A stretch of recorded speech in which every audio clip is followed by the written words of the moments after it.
Lapitan ng mga lalaki. Yes, sir. Lapitag, sir, lapitag.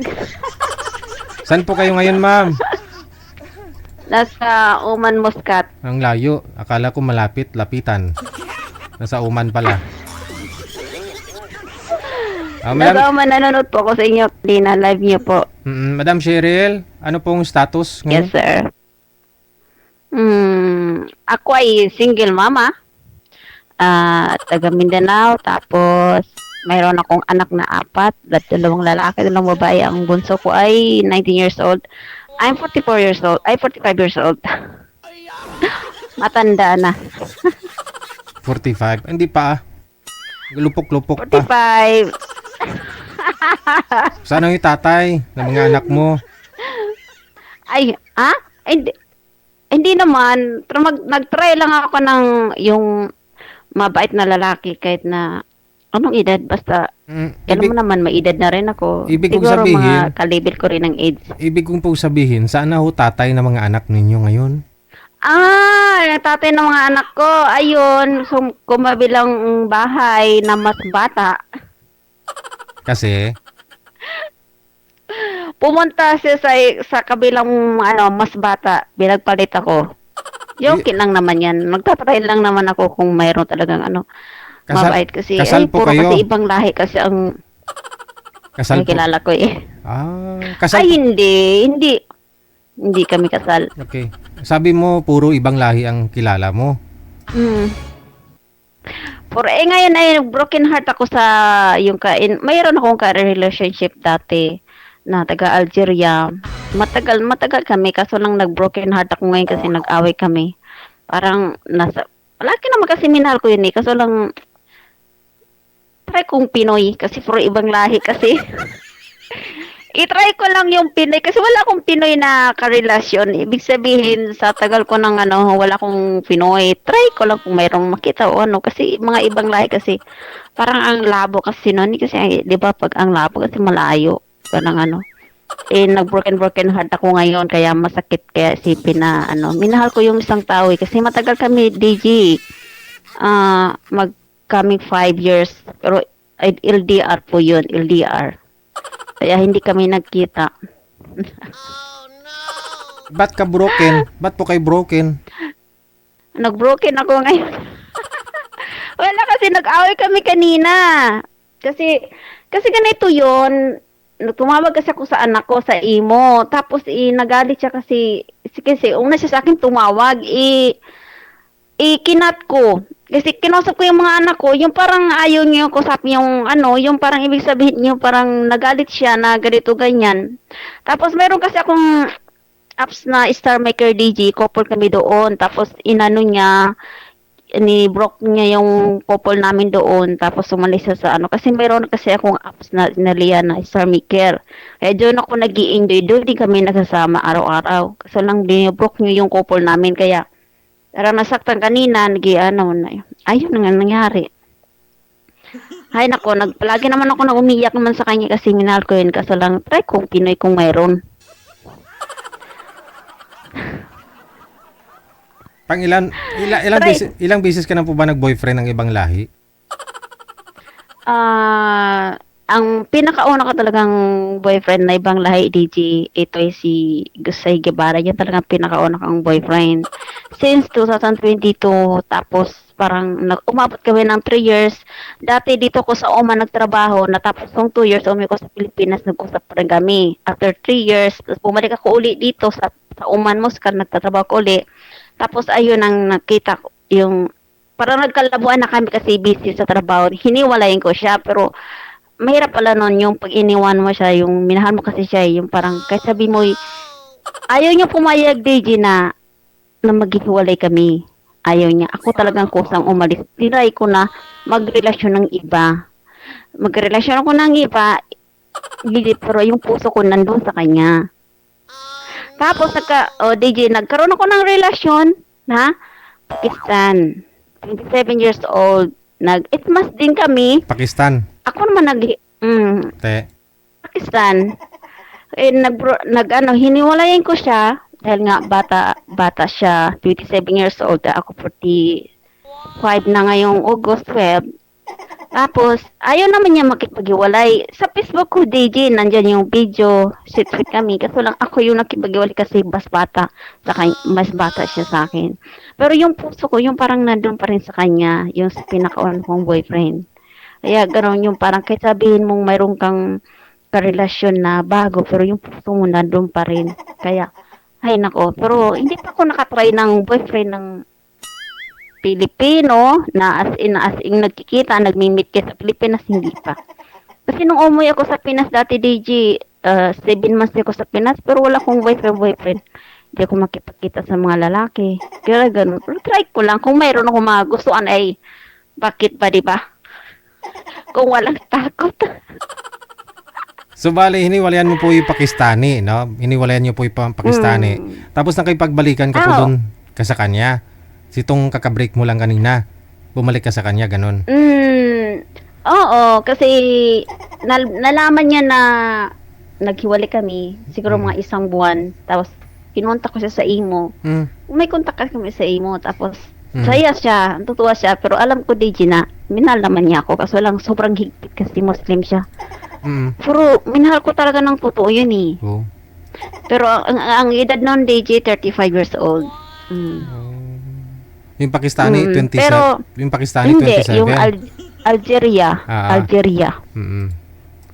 Mm. Oh. Pero yung Pakistani, 27 years old yun, DJ. 27. Mm. Tapos, yung Pakistani, nakilala ko yung parents niya, yung mga anak niya, yung mga kapatid niya, nakilala ko lahat, yung mga pamilya niya, babae at saka lalaki, kilala ko. Mm. Yun ang ano. Tapos, ang kaibahan naman sa matagal kong boyfriend, hindi ko nakilala yung parents. Pero yung Pakistani, nakilala ko lahat ng pamilya niya. Yan, Oh. pinagtatalunan namin. Mm. Ayaw kanya ipakilala sa mga pamilya niya.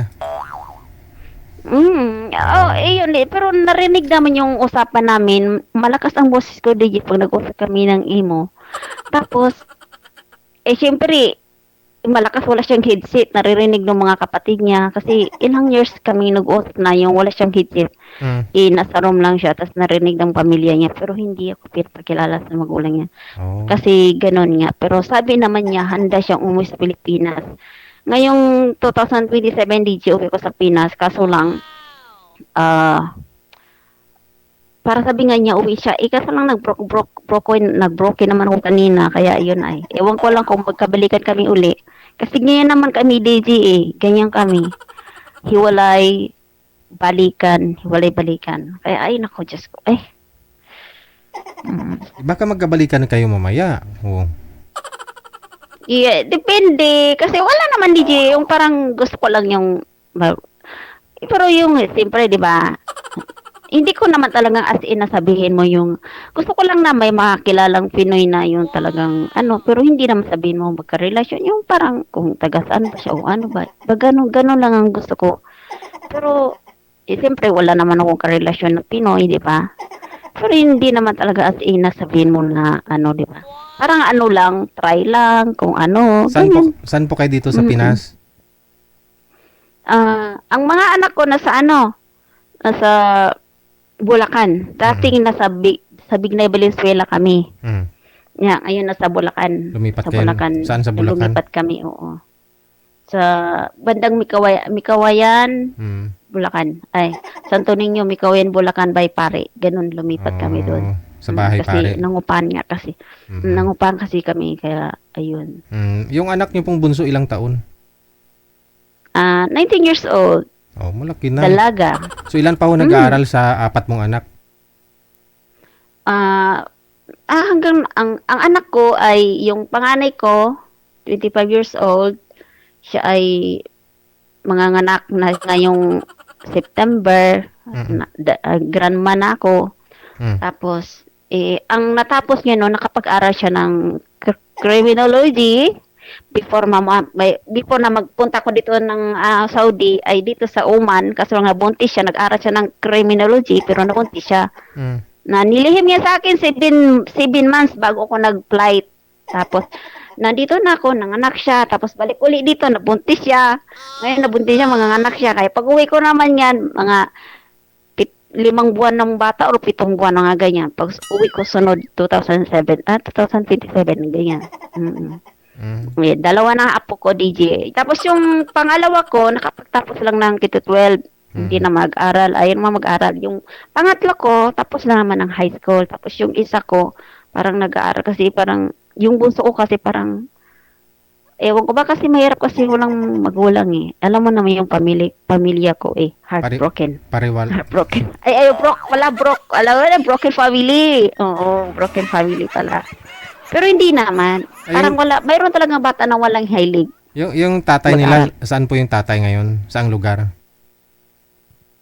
Nasa Bignay. Umalis kayo ng Bignay para lumayo sa tatay.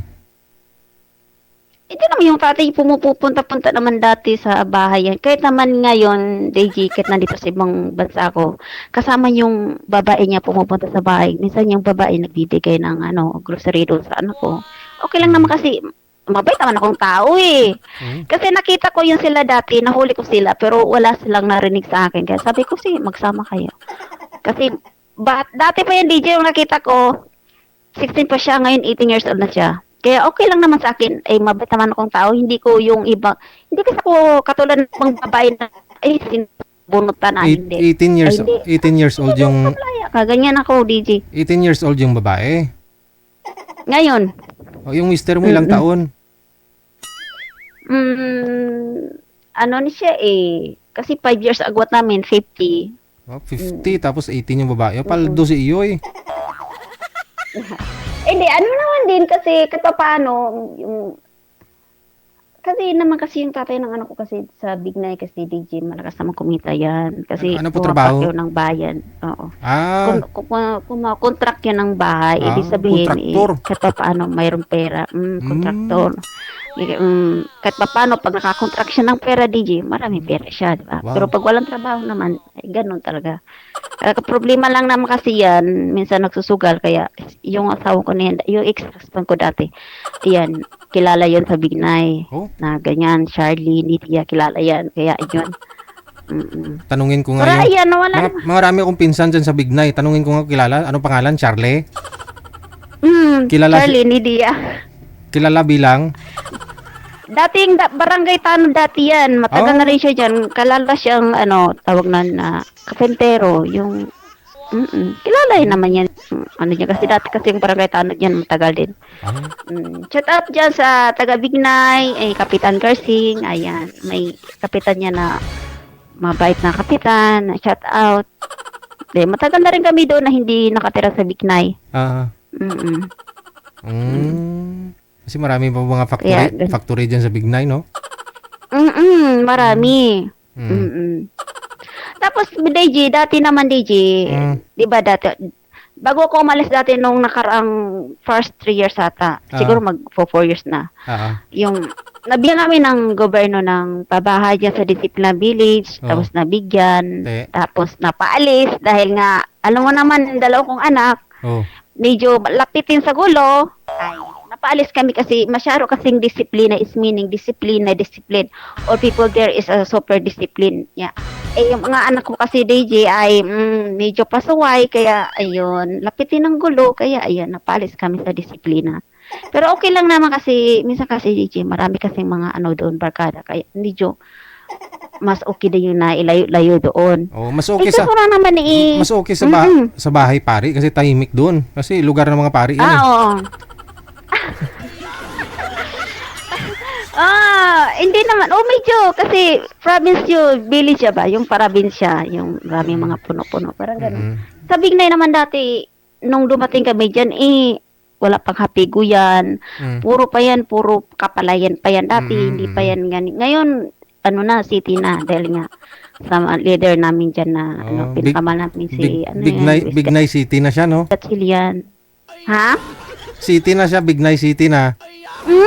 Hindi, ito to, Valenzuela City. Akala mo DJ, Bignay. oo. Valenzuela yan, DJ, yung Bignay. Valenzuela yan siya. Di mo rin tanong. Alam mo, matagal din po ako dyan kasi nangupahan din ako dati dyan. alam mo, DJ, DJ, Oh, alam mo yan dati wala pang Happy Go. oo, wala pa kasi Wala pang Happy Go ngayon. Ang may Happy Go na napakalaking mall. daanan nga diyan putik-putik pa eh. Ay, oo, yun sa may ano, alam mo na sa may Happy Go na yan? Oo. Ay, nako, malawak pa na lupain yan. Nagsusurkat kami yan, Oo. dyan sa may Happy Go na daanan hanggang doon, nagsusurkat kami doon, patungong Santo Niño, Bulacan. Oo. Shortcut lang yan, DJ. Oo. Puro, tapos tatawid kami sa Sapa dati. Oo. Yung edad ko siguro noon, 16 years old. Kasi maaga ako nag-asawa, 17 years old. Wow, maaga nga. Kaya, oo. Ngayon ay ano na ako, 45 years old. Tanda na, DJ. Pero okay lang yan. Ay. At least naka-boyfriend ka Ay, ng naka-boyfriend ka ng itik. Pero hindi kami nagkikita, DJ. Ah? Hindi kami nagkikita. Mm. Wala, hindi kami nagkikita. Oh. LDR ang layo. Oo. Kaya, Baka bumalik pa mamaya, Pero nagpalamig lang yung boyfriend mo, mamaya kukontakin ka niyan.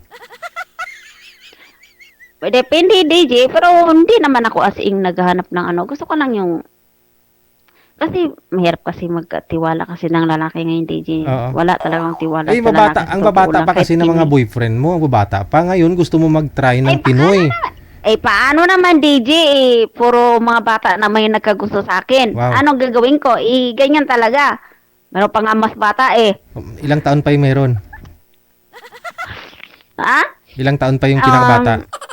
Wala. Wala. Basta puro mga hindi ko mga pinapansin. Lalo na sa Facebook, ang dami. Kaso lang, alam mo naman yan, DJ. Mga laro-laro lang sa kanila. Kaya, hindi ko in-entertain yung mga yan. Sa Facebook, marami. Ngayon po, Pinoy Never naman, ko gusto mo in-entertain. i-try yung Pinoy, no? Kasi para kahit paano dito sa Pilipinas, pag umuwi ka, may chance magkita kayo. Ilang taon pong Pinoy ang gusto mo?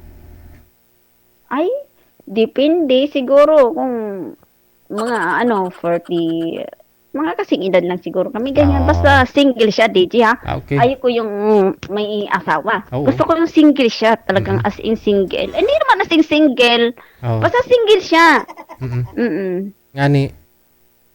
Sige, hanap tayo ng Pinoy na kaidaran mo 35. Ha? Aha.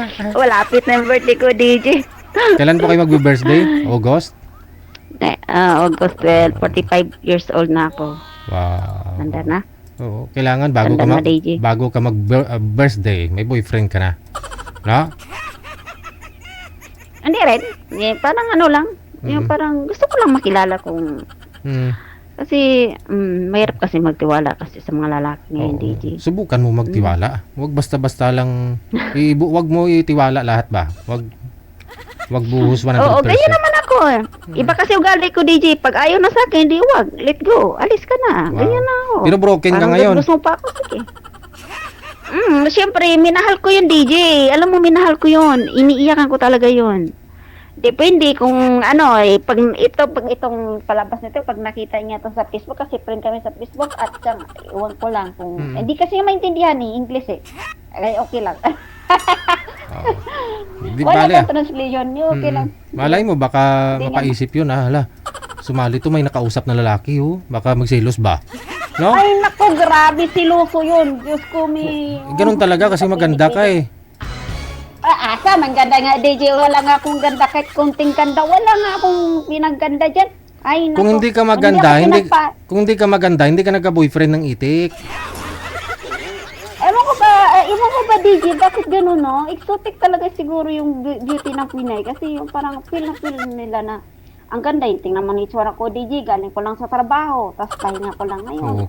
Galing ka pala sa trabaho pero hindi haggard yung mukha mo. Parang bagong gising ka lang. Diyos ko, tingnan mo nga yung itsura ko, DJ. Kakatanggal ko lang nito ng hijab ko kasi nag-try. Kasi nakita ko yung live mo. Dumating ako sa live mo ngayon.